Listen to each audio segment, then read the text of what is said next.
আজি আছিলে international yoga day আৰু লগতে ৱৰ্ল্ড মটৰচাইকেল ডে আছিলে আৰু এই দুইটা ডেৰ প্ৰতি লক্ষ্য ৰাখি আমি গুৰেশ্বৰৰ যুৱ সমাজে দুটাকে কাৰ্যসূচী হাতত লওঁ। পোনপ্ৰথমতে আমি যোগা ডে উদযাপন কৰোঁ ইয়াতে আমি গোটেইবিলাকে মিলি। তাৰপিছত আমি এটা এৱাৰনেছ ৰেলী কৰোঁ। এইটো ৰোড ছেফটিৰ ওপৰত আমি এটা শ্লোগান লৈ এই যাত্ৰাটো আৰম্ভ কৰিছিলোঁ যে সুৰক্ষিত যাত্ৰাৰ পৰা সুস্বাস্থ্যকৰ জীৱনলৈ যোগৰ জৰিয়তে যুৱ শক্তিৰ নেতৃত্ব।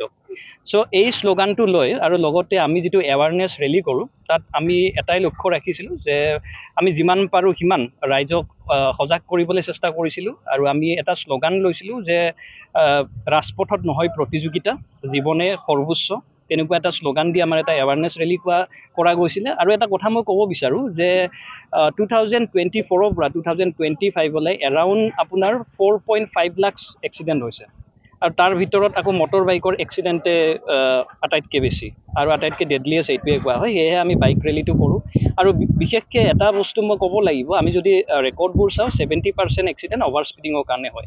সেয়েহে আমি অভাৰ স্পীডিঙৰ ওপৰতো এটা পদক্ষেপ হাতত লওঁ। আমি কোনেও 40ৰ ওপৰত যোৱা নাই, 40 স্পীডত আমি বাইক ৰেলী কৰি গৈছোঁ আৰু আমাৰ শ্লোগানটো দি আমি ৰাইজক সজাগ কৰিবলৈ চেষ্টা কৰিছোঁ। যিটো যুৱ প্ৰজন্মৰ মাজত বাইকৰ উত্ৰাৱল দেখা পোৱা যায়, এই ক্ষেত্ৰত কি সেয়ে আজি যদি আপুনি চাই ইয়াত আমাৰ গোটেইবোৰ যুৱ প্ৰজন্মই আছে, সকলোবোৰ য়ংষ্টাৰ হয় আৰু সকলোৱে আজি কি সুন্দৰভাৱে কোনেও 40 লিমিট ক্ৰছ নকৰাকৈ বাইক চলাইছে আৰু সেইবাবে মোৰ অতিশয় ভাল লাগিছে। যিহেতু সকলোৱে কয় যে যুৱ প্ৰজন্মই তীব্ৰ গতিত বাইক চলায় আৰু মই যেনেদৰে অকণমান আগতে ক'লোঁ বেছিভাগ যিবিলাক এক্সিডেণ্ট হয় অভাৰ স্পীডিঙৰ কাৰণে হয় 70%।